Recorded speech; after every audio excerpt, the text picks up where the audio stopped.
Escuchemos a la niña. Parece que no.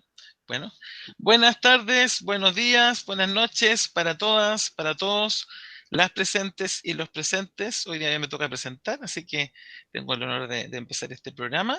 Estamos a miércoles 21 de abril. Datito, estamos con el Sol en Tauro, ya empezó la constelación de Tauro en energía de la Tierra a estar presente para nosotros.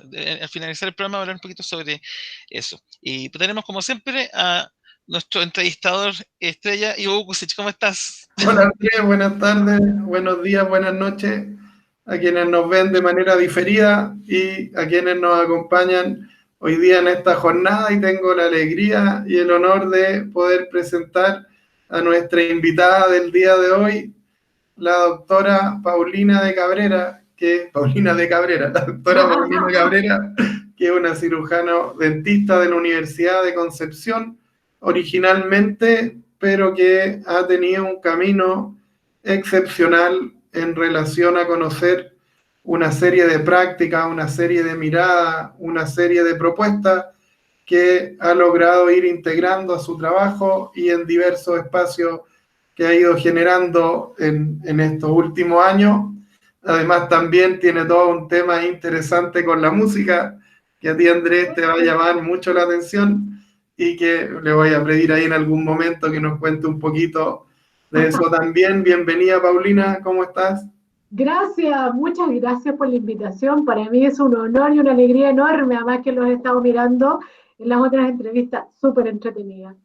Bueno, ¿qué quieren que les diga? A mí me encanta lo que ustedes hacen porque mi vida de hace ya varios años a la fecha ha circulado por esto de la expansión en salud, y que siempre me ha acompañado de una cosa personal también, sin duda. Así que muchas gracias. Saludos a todos, buenos días, buenas noches, buenas tardes a todos los oyentes y videntes del programa de ustedes.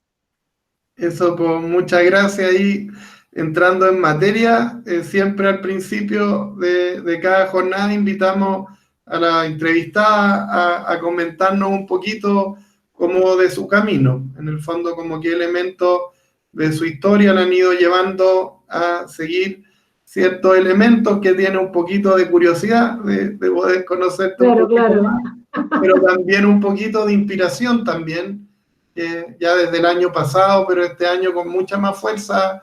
Hay mucha gente que por necesidad, por situaciones o por una sensación interna muy fuerte, tiene este deseo de cambiar, sobre todo en el área laboral, y las historias de la gente que invitamos son todas historias de personas que nos inspiran mucho a nosotros, y a través de esa oportunidad también compartir esa inspiración con otras personas que de pronto creen que la vida es un tubo o una caja y no saben nada. Como decimos acá en Chile, que uno hace un hoyito y ¡pum!, hay un mundo afuera de la caja. Claro, claro. Bueno, mira, yo creo que cuando uno está en este camino, es porque hay algo que ha estado siempre, realmente. Yo tengo la sensación que de siempre he tenido un mundo interior así como muy activo, sin saber lo que era eso, porque cuando uno es niño uno lo sabe. Bueno, viví en Concepción, mi mamá es una tremenda educadora, mi papá era un hombre tranquilo, callado, trabajador, siempre estaba ahí como esperando que mi mamá estuviera en la casa, y mi mamá nunca estuvo en la casa porque mi mamá amaba y ama todavía la educación. Bueno, ella no trabaja, trabajó hasta los 80. Y de ella, yo creo que todos los hijos heredamos eso que se aprende en la familia, en la casa, que por un lado cultural y por otro lado familiar, la convicción de que a través de la educación pasan muchas cosas que son importantes. Y lo que tú decías es relevante, porque esto de querer cambiar, porque el mundo nos está realmente empujando a hacer un cambio, es una autoeducación. Yo también yo apuesto y apunto a la autoeducación, y para eso estamos nosotros también profesionales que ayudamos y le vamos dando forma y orientación a los pacientes para la autoeducación. Yo tuve mi larguísima época de músico, cuando era niña y adolescente, y después en la universidad también, y después de la universidad también. Toqué mucha música antigua por muchos años, tenía conjunto música antigua, cantaba, no era cantante, cantaba porque me gustaba, pero tocaba instrumentos. Después, con esa necesidad de seguir haciendo música, después entré un poquitito en el piano y en el jazz. Toqué saxofón algunos años, digamos, intenté tocar, y ese ha sido y hoy en día, por lo de la pandemia, está interrumpido lo del canto, pero tengo un grupo en el que cantamos también. Porque realmente estoy convencida, y hoy en día más todavía, que ese mundo no solo del canto y de la música, sino el mundo sensorial, es algo que realmente tenemos que empujar un carro hacia la educación y al tomar conciencia que la educación de los niños desde antes de la concepción, el nicho sensorial de los niños tiene que ser muy bien preparado, porque es desde ahí que nosotros vamos a adquirir herramientas, y bueno, ahí estoy trabajando en mi sedentarismo masticatorio hoy en día. Hice una larga vuelta hace varios años que empecé a hacer medicinas complementarias y la he aplicado a la odontología, no he dejado de ser odontóloga, sigo siéndolo, y hoy en día, después de ver mucho y de mirar, en algún minuto estuve muy centrada en la complementariedad de la salud de los pacientes odontológicos con todas las áreas, con lo que he aprendido con ustedes en los cursos que he hecho, en bioregulación, en ortomolecular, y etcétera. Pero desde el año pasado, que yo creo que esto de que la vida nos trae cosas y que nos trae también formas, la vida me trajo un nieto, y a propósito del nieto empecé a mirar cosas que con mis hijos seguro no las miré, y empecé a mirar a mis pacientes adultos, porque se me abrió este mundo con Natalia Maldonado, que es terapeuta ocupacional, que hemos estado haciendo un intercambio precioso realmente, y empecé a mirar a mis pacientes adultos, y siempre tengo la inquietud de por qué es que a la gente le cuesta tanto hacer cambios de hábito, por qué es que les cuesta tanto. Me empecé a centrar en el tema de la función masticatoria, que normalmente los odontólogos vemos todo menos la función. La verdad es que la función tiene muy poco espacio en nuestra profesión, y la función masticatoria es una de las funciones más importantes de los dientes, por lo menos, y de todo su mundo.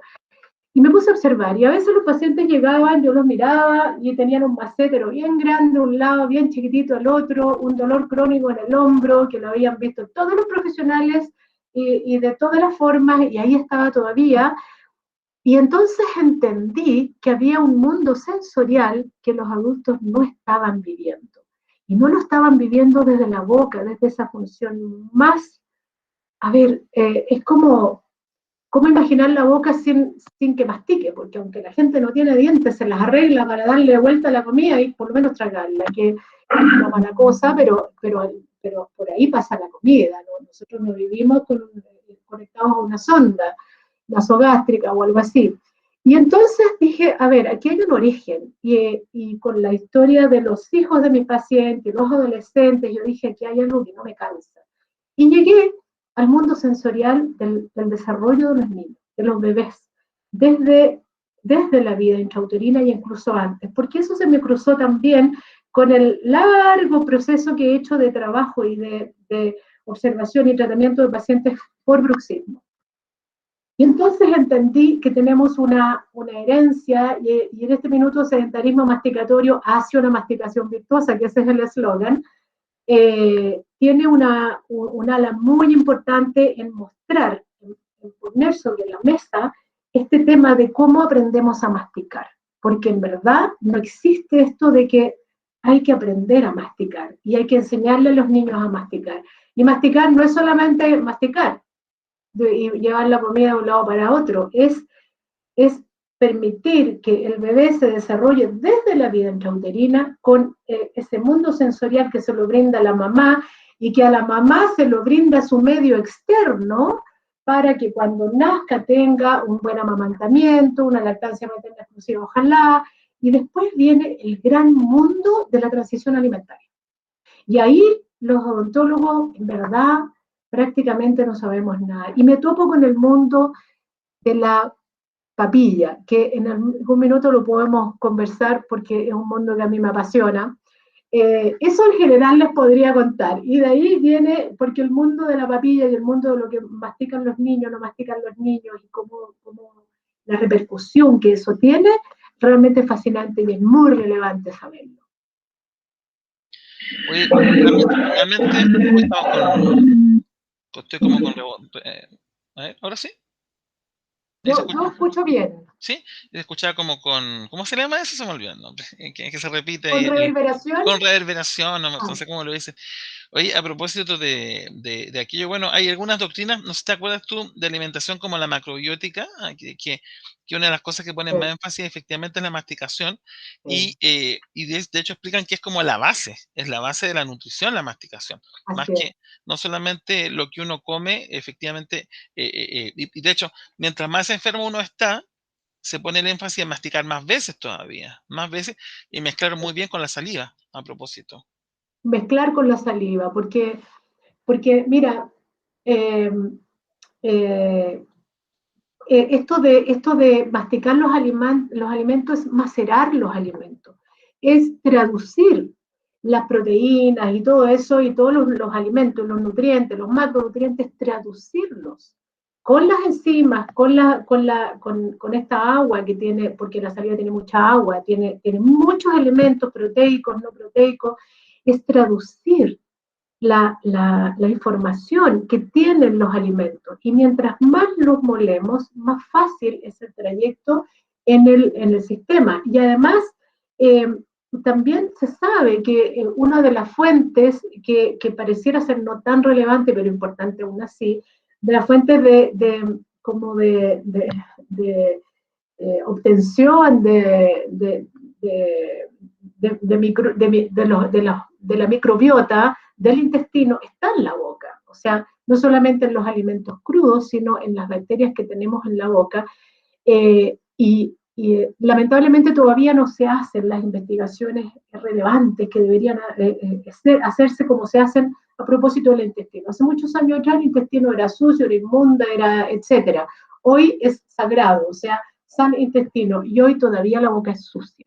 Hoy todavía la higiene de la boca consiste en desinfectar lo más posible, y ahora que está el virus, están inventando unos enjuagatorios con cloruro de acetilpridinio que es tremendo, es un derivado del amonio cuaternario, y con la idea de que bueno es desinfectar la boca, y eso es tremendo. Entonces, también ahí sedentarismo masticatorio tiene una mirada con respecto al cuidado de la flora de la boca, porque eso es parte de esto de la masticación, de darle vuelta, la lengua va para un lado, la lengua va para el otro, pero tiene que ser una lengua también educada, y se educa desde la infancia en, proporcionándole a los niños la oportunidad de desarrollar todo el sistema masticatorio. Pero eso no se desarrolla comiendo papillas hasta los 5 años, los 7 años, incluso los bebés no deberían alimentarse de pura papilla. Se pierde un mundo de aprendizaje sensorial tremendo. Y por otro lado, a ver, yo me he preguntado por qué persiste el paradigma de la papilla. Y yo pensé hace poco, dije, bueno, yo creo, primero que los paradigmas, mientras más profundos son, es porque tienen una construcción, un piso de algo bastante fuerte. Chile tuvo un periodo histórico en el que teníamos mucha mortalidad infantil, mortalidad neonatal, morbimortalidad, etcétera, y desnutrición infantil. Y salimos de eso gracias a muchos programas determinados. Y entre esos estaba esto de la papilla, de darle mucho carbohidrato a las guaguas y darle mucha leche a partir del momento de la transición. Pero en esa época, la transición, después que salimos de eso inmediatamente o al mismo tiempo, en esa época, las mamás iban a trabajar a los 3 meses de nacido el bebé. Entonces era lógico que les dieran papilla, porque a los 3 meses el bebé no puede masticar, no se puede sentar solito, tampoco el bebé a los 3 meses puede pelear, no se puede defender de lo que yo llamo el papillazo. porque eso de enchufarle la papilla a la guagua con la cuchara, engañarlo, porque por último uno puede jugar y decirle, no sé, el avioncito, y la guagua voluntariamente abre la boca. Pero los niños con este mundo de la papilla aprenden a comer defendiéndose de esa cuchara que entra bastante agresivamente muchas veces. Yo entiendo que las personas que le dan de comer a los niños que tienen la intención de alimentarlos, sin duda, pero hay que mirar que hoy las mamás no salen a trabajar a los 3 meses del bebé, salen a los 6 meses, cuando el bebé ya se puede sentar, cuando ya puede tomar con sus manitos los trocitos, y ahí el baby led weaning está haciendo una tremenda labor, los trocitos de alimentos, y ya empiezan, y la verdad es que desde la vida intrauterina, la mamá tiene que proporcionarle los sabores, los olores. El bebé traga entre 4 y 5 litros de líquido amniótico diario, y ahí van todas las moléculas de los sabores y los olores del medio ambiente, de la comida, de lo que ella come y de lo que emociona también. Entonces, cuando nace el bebé, yo a veces pienso, digo, bueno, cuando no hay lactancia materna, llenar la casa de los olores. En Chiloé, eso de que yo viví varios años en Chiloé, eso de que la cocina la vida está en la cocina, los niños se crían con los sabores, el olor a pan amasado, la cazuela que está ahí, el marisco que se está cociendo, etc. Ahí hay mucha riqueza. Y bueno, con esto de la papilla, yo creo que es un paradigma que es necesario, es absolutamente necesario mirarlo, porque la papilla es un problema. Yo veo niños o adultos que me han contado que llegaban a los 12 años y todavía comían papilla. Algunos todavía tomaban mamadera. Voy a preguntar. Oye, ahí me viene. Ahora el tema, oye, está buenísimo el tema. El papillazo, El papillazo, sí, es verdad, le suben la papilla a la pobre. ¿Sabes qué me viene? Sí. Me viene una pregunta, como no sé, es una reflexión que tal vez puede que esté en un trabajo interdisciplinario con los fonoaudiólogos un poco, ¿no? Absolutamente. Lo que pasa, bueno, dentro del tema antroposófico hay una disciplina que es el canto terapéutico. Yo tuve la posibilidad de estar estudiando 2 años en Brasil, viajando para allá, y hay toda una correlación entre los fonemas, y de hecho el fonema R está asociado a Tauro, que es la constelación en la cual entramos ahora. Entonces, una de las cosas y ahí te quiero ya como con la música un poco a propósito de eso, porque yo me imagino que una alimentación basada en una papilla, me imagino que la lengua no trabaja de la misma manera que si fuera un pedazo de fruta, por muy blando que esté, ¿no es cierto? Entonces, trato de pensar un poco qué pasa con el habla, qué pasa con la articulación, qué pasa con las consonantes, a propósito de eso, ¿no? Es muy relevante lo que tú dices. De hecho, este sábado vamos a hacer un Zoom donde está la fonoaudióloga, donde está el especialista en desarrollo maxilofacial, y va a estar una psicóloga, justamente por eso. Porque primero te voy a comentar que cada vez que nosotros masticamos, y desde la más tierna infancia, se activan centros cerebrales. Y uno de los centros cerebrales que se activa es el del habla, es el mismo.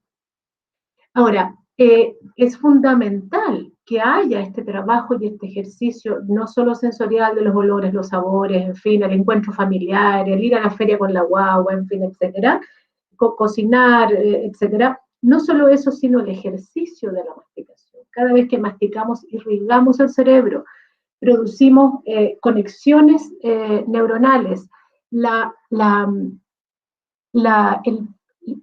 primer desarrollo, el primer desarrollo de propioceptores en la vía intrauterina se produce en las manos y en la boca. Y lo que se ha visto es que cada vez que la mamá habla, Andrés, esto te va a gustar, cada vez que la mamá habla, las frecuencias bajas estimulan esos centros neuronales de la propiocepción de la boca y de las manos de los bebés. Y con ese desarrollo cerebral importante nacen. Y ahí uno ¿se acuerdan del homúnculo? Nos hace sentido el homúnculo, las manos y la boca, porque se empezó a desarrollar en la vía intrauterina. Y cada vez que la mamá habla, el bebé desarrolla esos propios sectores, que son los mejor preparados cuando nacemos. Entonces, Eso por un lado, y por otro lado, y ahí hay centros motores involucrados también, porque no es, uno dice, sí, se activa el centro del habla, sí, pero el centro del habla está conectado con montones de otros centros del mismo cerebro. Entonces, y desde el punto de vista motor también, eh, eh, la, la, toda esta musculatura, el desarrollo de la articulación temporomandibular, que se desarrolla aparte con el amamantamiento, ¿no es cierto?, con este movimiento que hacen los bebés de la mandíbula, porque nosotros nacemos sin articulación, se va formando. Pero es necesario que los niños empiecen a masticar, incluso antes de tener los molares, porque los niños pueden hacerlo y uno les da, hay formas, el Baby Led Weaning tiene un formato súper adecuado. Entonces, sí.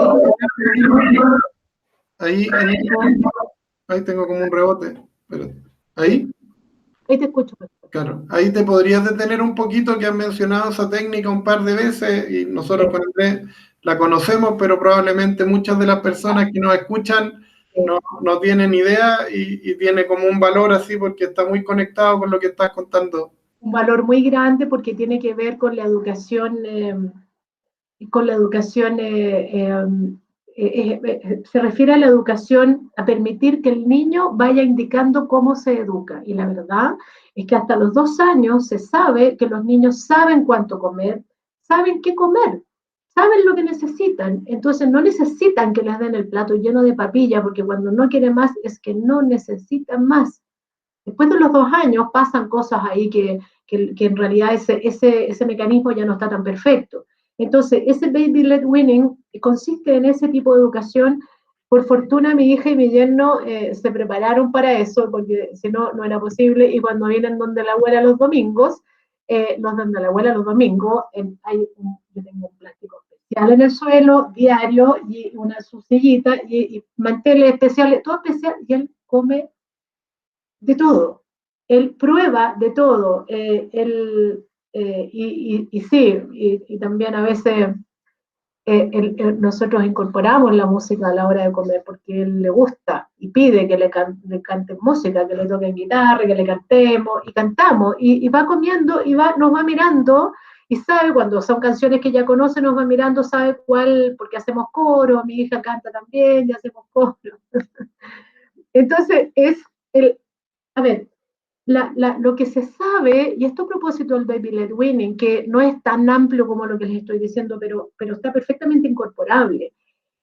Mientras más conexiones cerebrales hacemos en el periodo de transición de los niños, la transición alimentaria, más probabilidades tenemos que en los otros periodos de neofobia, en que los niños pareciera que no quieren un montón de cosas, que no quieren alimentos nuevos, y después durante la adolescencia, en esos periodos los niños lo hacen mucho mejor cuando tienen un mundo asociado, no solamente el comer, no solamente el nutrirse.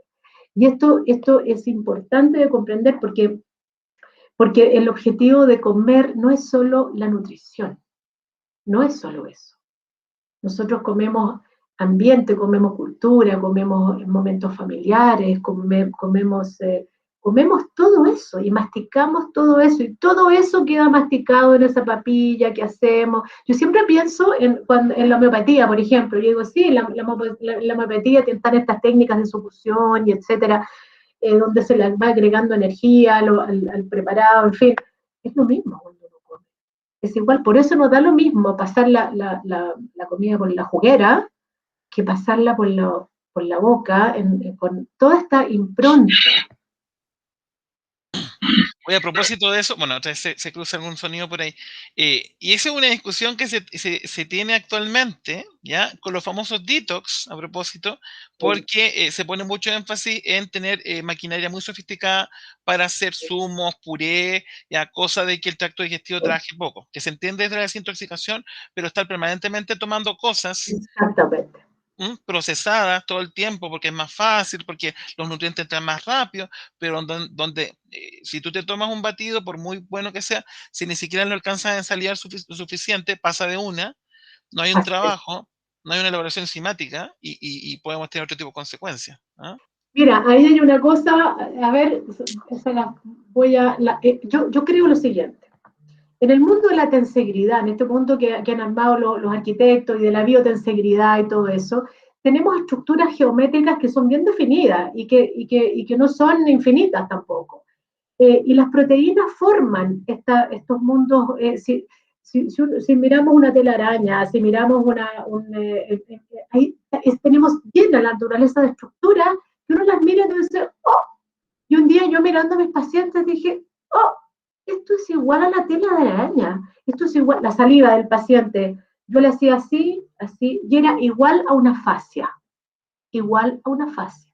Tú le haces así a la fascia cuando está hidratada, y es lo mismo que cuando tienes una salida con una salida mucilaginosa, tú ves las mismas estructuras geométricas. En mi opinión, cuando uno mastica, uno le va aportando ese elemento de tensegridad al bolo alimenticio. Porque el cuerpo necesita traducir no solamente a través de la proteína y de la enzima y etcétera, sino a través de la forma geométrica. Yo estoy convencida que esa es mi teoría, pero no me cabe la menor duda. Si ustedes miran cómo es la saliva, es mágica, es igual a una tela de araña, es igual a una fascia. Yo cuando lo observé dije, no puedo creer que me haya pasado 30 años de mi vida mirando saliva y nunca vi nada, vi saliva nomás. Hoy veo puras maravillas en la saliva. Y eso hace que ese es otro elemento más de lo que tú dices, que no solamente la digestión, es esto de la tensegridad, que es realmente relevante. La tensegridad y la biotensegridad nosotros todavía no las tenemos incorporadas en casi nada en nuestro quehacer en salud. En casi nada.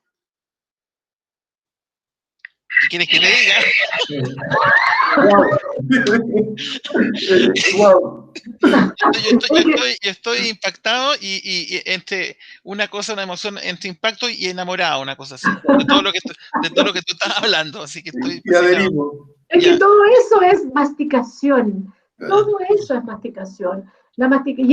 Todo eso es lo que tenemos que transmitir y enseñar, porque ese es todo eso es un tremendo capital. Cuando uno dice, masticar, el centro de no sé qué y el músculo no sé cuánto, ¿cómo vamos? O también cuando hablaba con la fonoaudióloga en un live que hicimos, sí, bueno, también o sea, hablan del, no sé, el fonema y no sé qué y no sé cuánto, pero eso está inserto en un mundo. ¿Cómo hablar de la masticación y no hablar de la sensorialidad? Y no hablar de cómo los niños reconocen el mundo a través de la boca. O ese instante en el que muy chiquititos se empiezan a meter la mano entera dentro de la boca y se atoran, y en realidad lo que están haciendo es entrenar el reflejo de arcada, que necesitan tenerlo entrenado para cuando empiezan a comer. Y es lo menos peligroso del mundo. Y entonces las mamás dicen, no, es que se va a infectar con no sé qué cantidad de bichos y vive con la mano dentro de la boca, y le sacan la mano de la boca al bebé, y el bebé se está entrenando. Se pasa el día entero y termina agotado entrenándose en esto de el reflejo de arcada, de además aprender el volumen, cuánto se va a echar a la boca, la asterognosis no es solo en el cuerpo, también es en la boca. ¿Cuánto me echo adentro de la boca? ¿Qué tamaño tiene? ¿Qué forma tiene lo que me eché a la boca? Porque yo no me puedo tragar un hueso entero. Wow, de nuevo. ¿Qué puedo decir? Totalmente impresionante. Claro. Solo preguntando, yo creo que ir a comer contigo ha sido una experiencia total, a propósito. Tenemos que organizar una comida. A mí me gusta cocinar, yo cocino cosas especiales y sí, disfrutamos mucho la comida. Con música además, pues. Sí, y a veces espontáneamente nosotros cantamos, hacemos música y ahora Simón se llama mi nieto, y Simón tiene su plato, tiene su cosa, pero ahora yo le tengo platos eso también es importante, los colores del recipiente donde comen los niños, hay que ir cambiando el color, el tamaño, la textura, porque ellos necesitan explorar todos los días. Y uno dice, hoy sí, le encantó el repollo no sé cuánto. Sí, pero si se lo vuelves a dar de la misma manera no le va a interesar. Si se lo pones en un plato verde cata, y yo le compré un plato verde cata, y ahora termina de comer, le doy vuelta al plato y empezamos a tocar el tambor. Y baila. Y él baila, y entonces quiere que le toquen más tambor. Entonces, para mí eso es invaluable y eso va en contra de todo. Yo aprendí que en la mesa nadie cantaba, ni menos yo. Cuerpo, o sea, obvio que no. Pero eso es capital, eso es un capital sensorial. La gente que tiene capital sensorial en su crecimiento, en su desarrollo, difícilmente se va a deprimir o va a tener, no sé, se la va a ganar el mundo emocional y lo va a hacer pedazos. Difícilmente, porque tienen herramientas. Tienen muchas herramientas sensoriales. Yo creo que nos dejará hablar un rato, parece. Quiero contarte otra cosa. Tú hiciste música antigua, ¿me estás escuchando? Sí, Sí, sí, música sí, antigua. No toda la gente hace, a mí me encanta la música antigua, no toda la gente sí, la hace.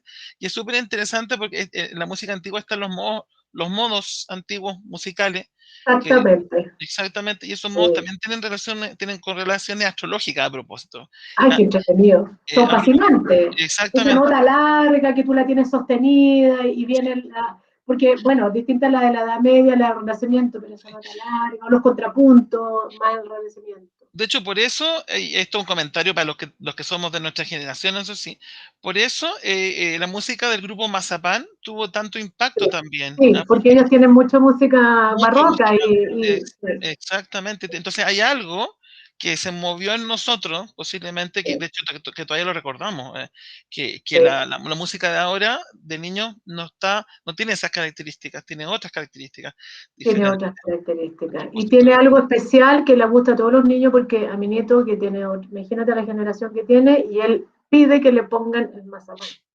Mazapán, ¿ves? No sé, saludo para las mazapanes por si acaso Sí, por esta saludos a las mazapanes. Gracias, mazapanes, por gracias todas las generaciones que hemos disfrutado. exactamente por la música y por la creatividad y por haber Sí. sembrado este interés maravilloso, por supuesto. Ya, Ivo, ya te dejo que preguntes tú algo porque ya voy a seguir sin preguntas yo. Dale. Yo estoy perplejo nomás, estoy pasando chancho. No tengo estoy como Simón así, viendo a su ¿Cómo se va? familia cantar y comer, estoy ahí yo.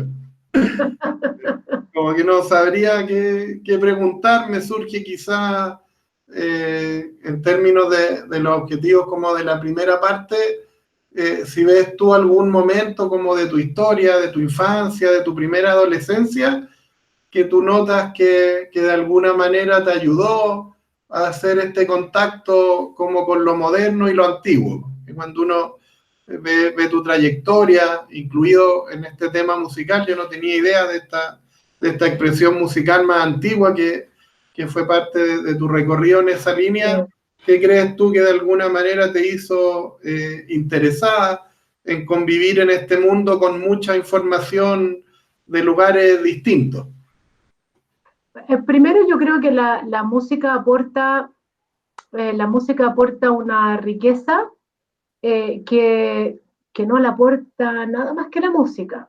Claro. Pero ahí a lo que me refería era que dentro de ese camino musical tú podrías haber optado por la música contemporánea o la música moderna, Ah, como sí, pudiste haber optado por una odontología moderna o por una sí, forma de educación moderna, pero todo tu camino está permeado por esta suerte de integración permanente, como sí, de la riqueza del pasado, con las oportunidades del futuro, como que hay una integración temporal en tu desarrollo o sí, un interés de darle esa temporalidad, como te preguntábamos por este tema del papillazo, y uno se puede quedar con esta técnica nueva de dejar que la guaguita vaya comiendo las cosas, que es como todo lo moderno, pero tú al tiro de eso moderno hay una inquietud tuya de ir a la historia y de ver que el papillazo nace por estos programas ministeriales para enfrentar la desnutrición infantil, sí,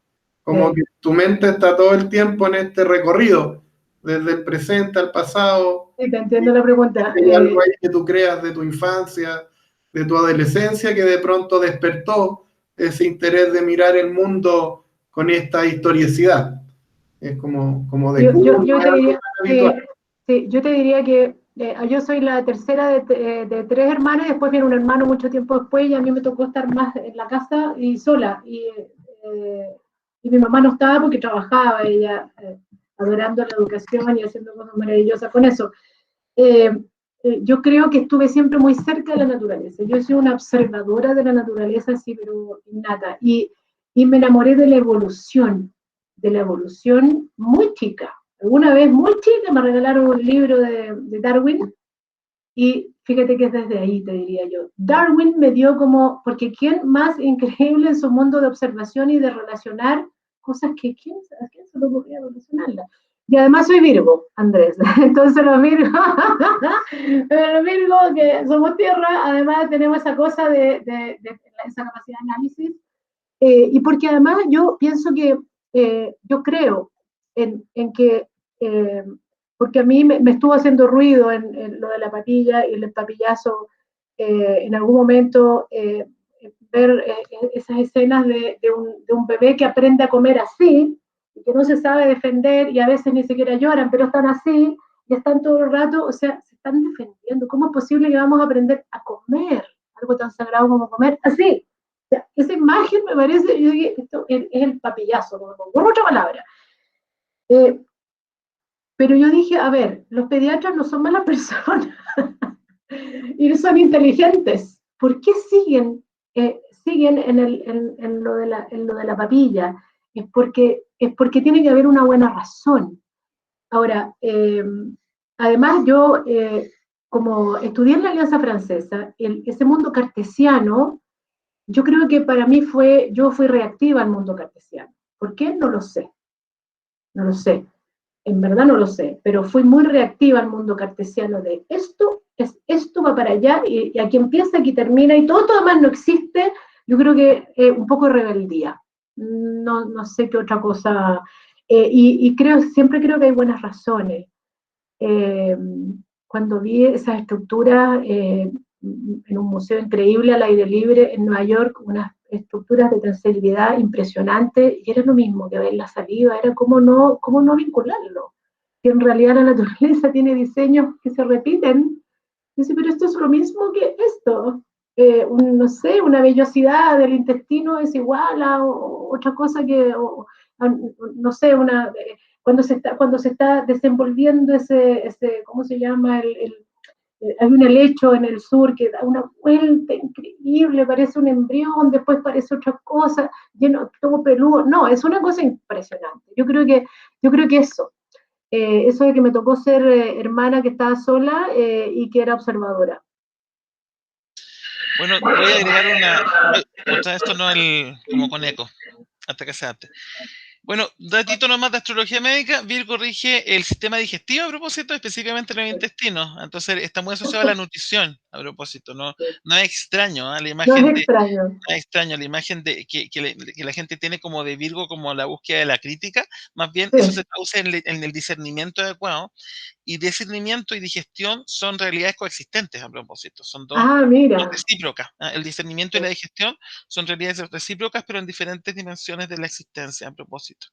Oye, quiero Y llevarte un mira, qué poco. bonito ¿No? ahí qué bonito este tema de la diversidad de estímulos Sí, con esa relación, pues. Ahí cuando tú haces esta relación que está presente en varias culturas, de que el discernir algo en el mundo de las ideas es muy similar a digerir un alimento en el mundo de la alimentación. Qué sí. bonito esto que nos aporta Paulina, que yo no tenía idea de todo este elemento de las texturas, de toda la experiencia sensorial asociada a este proceso de aprender a comer, cómo después se refleja en la experiencia para poder discernir tanto el mundo de las ideas como también la vida. Pues. Está súper coherente, pues está bonito. La vida y la evolución. Y yo te quería llevar a otro aspecto que igual es interesante y me gustaría que me contaras, sí, porque me imagino yo que en este ejercicio de reconocer en la masticación una necesidad funcional vital, ¿ya? Me imagino que en la clínica ya están aplicando un poco esto, ¿no? Y aquí me viene la siguiente imagen, bueno, en la visión de la medicina antroposófica, eh, el cuerpo humano puede ser como dividido como en tres segmentos, ¿ya? Donde hay una visión recíproca a cada segmento, ¿ya? Y la mandíbula, toda la región de la boca, estaría asociada a lo que es metabolismo y movimiento. Y la visión del metabolismo y movimiento en el mundo anímico tiene relación con la esfera de la voluntad, a propósito, de la voluntad. Ah, mira. Eso es muy interesante. Entonces, de alguna manera, bueno, lo que decía Steiner, que desarrolló la antroposofía, la medicina antroposófica, es que el ser humano camina a través de los dientes también, se mueve a través de los dientes en la vida, ¿ya? Ahí te voy a contar algo. Ah, Sí, perfecto, muy bien. Y sí. ahí me viene la imagen de si tú, porque uno podría decir, ok, si hay un sedentarismo masticatorio, si hay una tendencia a facilitar la predigestión de las cosas, la boca no trabaje, que no se haga esto.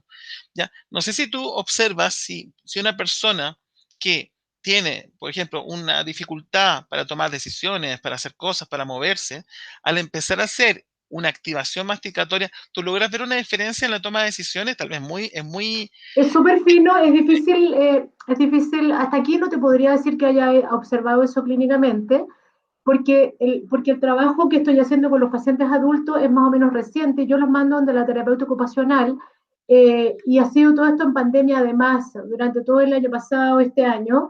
Entonces, no han aparecido como los resultados tan finos, pero sí te puedo decir que de vuelta la respuesta es, wow, me cambió la vida. mm, Wow, nunca vi esto, es que nunca lo vi. Entonces, sí, cambia la vida. Eh, y cambia la vida porque además no es solo eso lo que pasaba en sus vidas, sino otras cosas.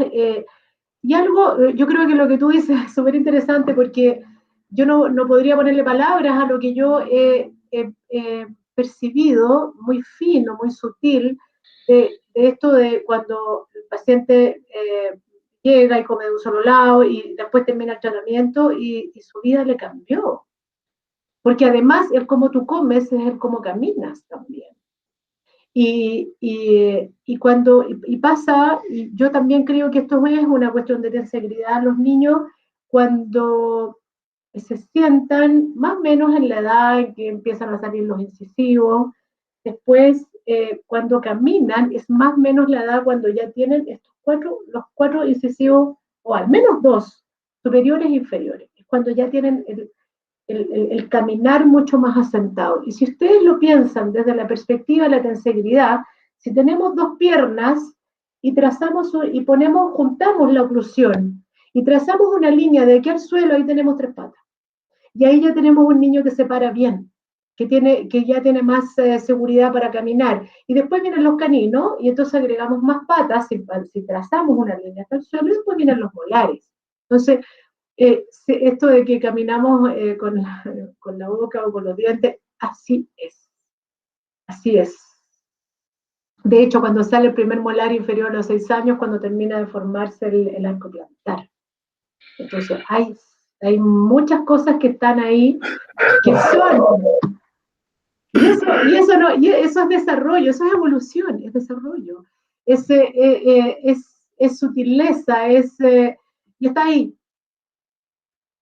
A mí me encanta, a mí me vuela todo esto yo he aprovechado mucho la cuarentena, la pandemia en tiempo y finalmente hice un trabajo que me hice ayudar por una coach fantástica y ya estoy escribiendo, porque tenía muchas cosas y tenía ahí un texto escrito y ahí estaba. Y bueno, ¿y cuándo? Yo conmigo mismo, bueno, y bueno, y ahora ya estoy escribiendo todo esto porque realmente considero que hay que ponerlo sobre la mesa, esto es necesario, porque yo creo que hay muchos problemas de la vida cotidiana, ¿no? La vida del adulto o del adolescente incluso, es que es impresionante cómo los adolescentes con muchos conflictos en el mundo de hoy, uno los mira y fueron adolescentes que no tuvieron ese desarrollo adecuado. No lo tuvieron, definitivamente no.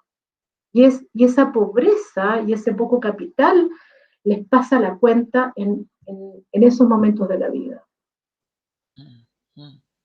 Sí. Bueno, ahí yo te agrego solamente como para complementar que en general lo que yo he visto en el trabajo mío, porque pregunto mucho, que cuando empiezan a resolverse trastornos digestivos, la persona a discernir mejor, por lo tanto también a atreverse a tomar ciertas decisiones. Entonces yo creo que eventualmente en el trabajo que estén haciendo, tal vez puede agregarse un ítem de pregunta que tenga que ver con Buena aspectos idea. específicos que la Sí. persona nota que se han cambiado. Porque imagínate, puede ser muy potente, o sea, una cosa que todo está diseñado además, tal vez ahora un poco menos, ¿no? Mira, Sí, todo está diseñado para que uno coma rápido, Sí. ¿no es cierto? Con una bebida que pase de una y que, bueno, que finalmente el tubo digestivo se haga cargo del resto. Yo, Claro, para eso está. para eso Mira, me está, hiciste claro. acordar del caso de un paciente de Claudio que está en uno de los live, por eso les voy a contar la historia porque él la cuenta. Cuando él vino a mi consulta a instancias de su hija, un empresario de 70 y algo años, eh, decidió rehabilitar su boca porque era necesario rehabilitarla. Y le bastó tomar esa decisión y cambió sus hábitos de alimentación, se siente increíble y ahora que tú me lo dices, él tomó una decisión, un día llegó, qué sé yo, 10 días después, 15 días después, no fue el año siguiente, tomé una decisión. ¿Qué decisión tomaste? Dije la empresa, que se hagan cargo mis hijos, tienen una empresa familiar. Eh, yo ahora voy a disfrutar la vida de otro modo. Yo ya hice lo que tenía que hacer. Me fui de la empresa. Ahora estoy dejando todo listo de manera que yo ya no voy a estar, yo voy a estar solo desde afuera porque yo quiero hacer ese cambio de así, ahora que tú me lo dices. Sí. Sí, ese fue como increíble. Y todavía no hemos terminado la rehabilitación, pero ya el solo hecho de mejorar su sistema digestivo, efectivamente, sí, lo hizo tomar esa decisión. Oye, y ahí me viene, bueno, puedo para terminar, porque ya ahora vienen las preguntas a propósito. Justamente yo nunca entendía muy bien el concepto de rehabilitación oral, a propósito, como especialidad odontológica, y con lo que tú me estás contando, el término rehabilitación, pero me viene, pero completo, se me completa Claro, ya así con esto, es. ¿ah? Porque eso O es una sea, rehabilitación, claro. es que para mí, para la odontología, la rehabilitación es poner los dientes que faltan, o agregar, o subir y bajar plano cruzar, en fin. Eso es rehabilitación. Pero la rehabilitación para mí es mucho más que eso. O sea, partamos por aquí, porque si en verdad no hacemos esto, ¿qué saco con ponerte dientes? Si en realidad y hay que hacer un proceso, hay que ir educando la lengua, si me faltan molares por 20 años, la lengua está desparramada, hay que volver a educarla, en fin. Sí. Yo quería hacer algo un poco menos interesante, ¿No? no fome, pero que la gente va a agradecer mucho en unos 2, 3 minutitos antes de dar el espacio a alguna pregunta del público, si pudieras dar algunos tips en relación a momentos de la vida que guarden Ah, relación con ya, prevenir el sedentarismo masticatorio. ya, Hay inmediatamente. como todo el universo de los más niños, pero así cosas como sencillitas que uno pudiera hacer en De diferentes acuerdo. momentos de la vida para prevenir o rehabilitar su sedentarismo Bien, masticatorio. bien. Lo primero, durante la gestación y ojalá antes, si los padres se preparan antes porque quieren tener hijos, tener esta conciencia del nicho sensorial, de cómo va a ser, qué mundo, entorno le vamos a ofrecer en, en, en, en esto de los sentidos. Después, durante el embarazo, la mamá que coma todos los sabores, que no coma solamente, no sé, papa frita, con, etcétera, que pruebe los sabores, los olores, que los disfrute, que los repita, que huela, que huela, si no tiene un bosque al lado, aceites esenciales, que haga el ejercicio. Ese es un trabajo sensorial para desarrollar al bebé. Después, durante la lactancia materna también, que coma todo que si no tiene una contraindicación médica, que coma alimentos que le traspasen el sabor a los bebés. Y dicho sea paso, y tener un intestino sano, porque la leche se ha hecho, hace poco hicieron un trabajo precioso de precalostro, y encontraron y marcaron, hicieron marcación de bacterias intestinales y de la boca, y en el precalostro ya hay bacterias de la boca. Es decir, la naturaleza tiene cautelado que la microbiota de la mamá va a pasar al bebé, y yo estoy segura, ya estoy invento mío, pero estoy segura que el tipo de microbiota que tenemos en la boca nos permite sentir ciertos olores y sabores determinados y otros no, porque las bacterias determinan y producen montones de moléculas y determinan también, y pueden perfectamente ser traductoras de esta parte de los alimentos, que es el sabor. Entonces, eso es invento mío. Después, otro momento súper importante, la erupción de los primeros dientes. En el entorno familiar tiene que haber salud oral. ¿Sí? Yo estoy segura que cuando salen los dos primeros dientes, es el momento en el que hay un mayor reconocimiento de flora buena, digamos, de bacterias que son propias de la boca. Un reconocimiento inmunológico. La erupción de los dientes para mí es un momento inmunológico crucial, donde no debe haber una mamá, un papá o alguien muy cercano que tenga periodontitis y que le vaya a traspasar la porfiromona gingivales. Y la porfiromona es una bacteria mala, que está presente, igual el Fusobacterium nucleatum, que son bacterias que hacen y que hoy en día las investigan mucho a propósito del Alzheimer, del cáncer de colon, etcétera. Entonces, ese es un momento inmunológico muy importante. Por lo tanto, ese momento inmunológico hay que acompañarlo de una emocionalidad y de un acoger al bebé muy importante. Yo también creo que los momentos inmunológicos y la inmunología necesita tener asociados momentos emocionales de buena calidad. Si yo no tengo paciencia con la guagua porque llora todo el día cuando le están saliendo los dientes y no le doy esa acogida con flores, con tantas cosas, si no le doy esa acogida, ese sistema inmunológico va a guardar una memoria emocional. Yo estoy segura que es así, no me cabe duda. Después viene esto de permitirles que con elementos de seguridad, de hacer talleres y de prepararse, que vayan probando las texturas y que vayan aprendiendo a masticar, porque los alimentos crunchy, verduras, ¿se entiende? No la papa frita, tienen tienen una función de limpiar dientes, limpiadora. Y evidentemente que cuando los niños se acostumbran a una pobrísima textura, porque la textura de papilla es pobrísima, es como, es como ver el mundo en blanco y negro, que puede ser fascinante si uno lo mira desde el punto de vista artístico en una fotografía o lo que sea, pero pasarse la vida en blanco y negro. Y entonces esa gama les permite escoger más alimentos muy variados y escoger menos carbohidratos refinados. Eso es lógico. Y después, bueno, evidentemente las visitas al dentista, yo no promuevo ni flúor ni nada que no sea realmente necesario. Ni menos pastas de dientes, por ningún motivo. Sí el cepillado, pero pastas de dientes ni nada de eso son innecesarios. Menos enjuague, pero de ninguna manera. Porque cuidar los dientes y cuidar la salud oral es también cuidar la flora de la boca, porque la flora nos protege.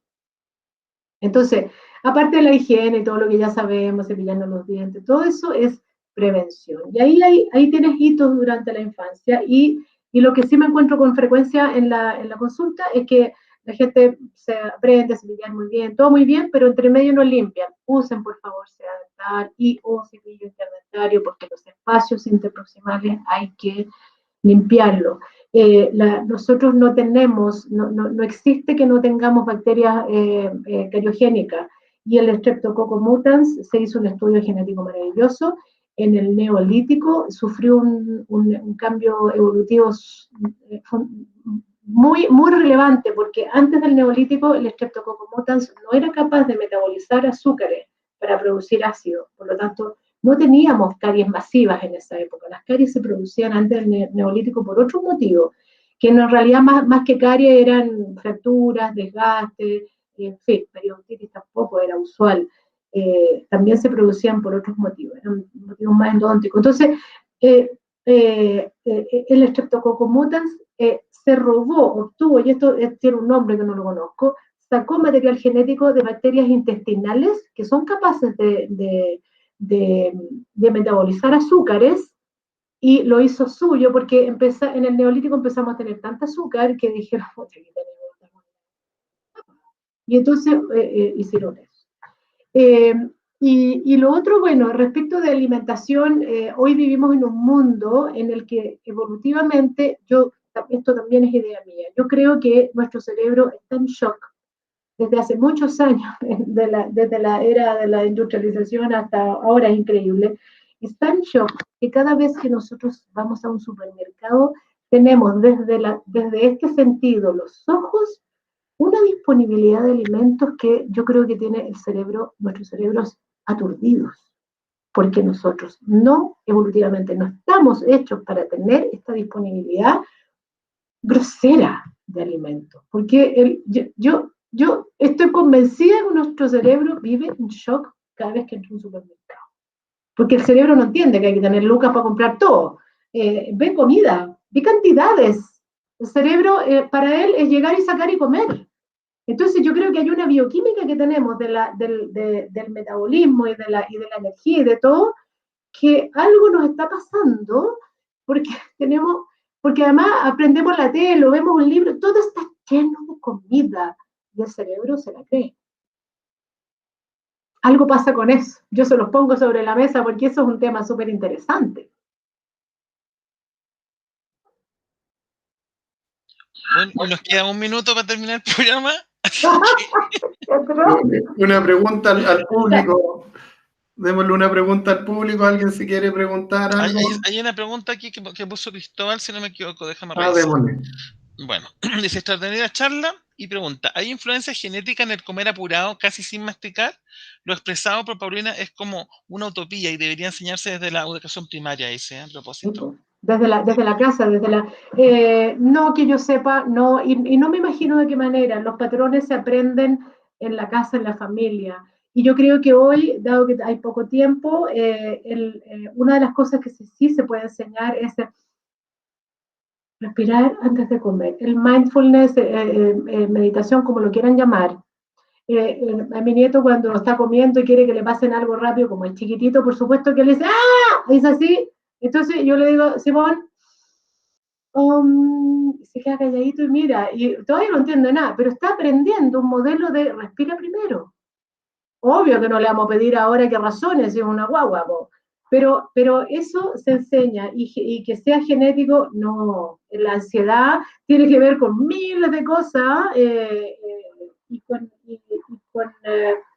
claro, con creer que eso está bien y no comer conscientemente.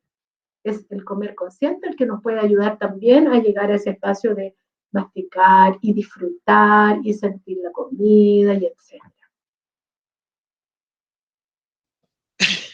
Espectacular, porque yo lo aprendí muchísimo y llegamos tristemente al final de nuestro programa. Acá cada semana, Paulina, damos la posibilidad al invitado de que cierre con lo que quiera comentar de manera abierta y en particular si lo invitamos a que pueda dejar alguna referencia para que la gente que ve el programa pueda seguir aprendiendo o en contacto con la persona, que puede ser una red social, una página web, cualquier cosa que la gente que al igual que yo y Andrés y probablemente la gente que nos acompaña, que quedó con gusto a poco y totalmente sorprendido y el planeta y el cuerpo y todo, pueda un poco seguir aprendiendo estas cosas que estás compartiendo y después de eso termina Andrés con un comentario en relación a su experiencia en el programa y lo que está pasando en términos astrológicos. Así que por mi parte agradecerte enormemente, quedé muy entusiasmado y con cosas nuevas que aprender. Claro. Agradece mucho y muy contento y agradecido de que nos pudiera acompañar esta tarde y también aprovechar de despedirme de quienes nos acompañan ahora en la tarde y a quienes nos ven en cualquier otro momento a través de coherenciamedica.cl o del canal de YouTube de coherenciamedica.cl. Muchas gracias, Paulina, y a todos buenas tardes y buenas noches, al menos desde Santiago de Chile. Bueno, yo voy a agradecerles a ustedes el espacio. A mí me encanta conversar estas cosas. Muchas gracias. Me encuentran en todas las redes, en Instagram. Hay mucho material, muchos live, hay muchos donde pueden aprender. Yo enseño permanentemente. Así que sedentarismo masticatorio, así se llama, lo van a encontrar fácilmente. Y como mensaje, yo creo que muchas cosas, pero de veras hoy creo que es importante detenerse en el papillazo. Porque el papillazo es una imagen, yo veo el papillazo y me imagino a la guagua, porque vi mi nieto en algún momento con una persona pero se la estaba dando con el papillazo, se defendía, yo me quise morir, se está defendiendo, Entonces, el papillazo. Yo creo que reflexionar respecto de eso, no asustarse y buscar instancias en las que hay muchos talleres de Baby Led Weaning en el que pueden ir aprendiendo esta forma de ver que está, además está súper sentada en la neurociencia que hoy eh, están no solo de moda, sino que están aportando mucho. Y ahí les dejo un dato, hay muchas cosas que pueden aprender de un gran neurocientífico, psiquiatra, psicoanalista, Boris Cyrulnik. Búsquenlo en YouTube, hay mucho de él, es muy interesante lo que él cuenta. Él habla mucho del nicho sensorial, no habla de masticación ni nada de eso, pero ahí hay elementos interesantes que pueden investigar y porque él ha trabajado mucho con esto en el fondo del respeto al desarrollo del bebé, del niño, desde antes de la concepción incluso. Así que, como son tantos los temas, yo los dejo pensando en el papillazo. Bien, Muchas gracias. muchas gracias, ahí sí, no tengo aquí, ya, ahí sí. Muchas gracias, Paulina, por estar con nosotros. Gusto verte nuevamente. Hace tiempo que no nos veíamos tan bien, pues, así que es un doble placer tenerte con nosotros en nuestro programa de entrevista. Y por supuesto que te vamos a tener como invitada en un siguiente programa porque esto da para mucho más, ¿no? Bueno, y cerrando el programa de hoy, bueno, estamos con una configuración que se llama Stellium. Stellium quiere decir que hay más de 3 planetas en un signo. En este momento el Sol está entrando a la constelación de Tauro y Tauro está asociado a propósito al cuerpo, está asociado al sentido del gusto, está asociado al comer. A propósito, así que no es extraño que hoy día estemos hablando sobre eso. Está asociado a la sensación de placer también, los aromas, la sensación de ser tocado. Todo lo que hemos conversado está asociado a eso y tenemos justamente 4 planetas en este momento en Tauro. Así que es una conversación que va muy de la mano.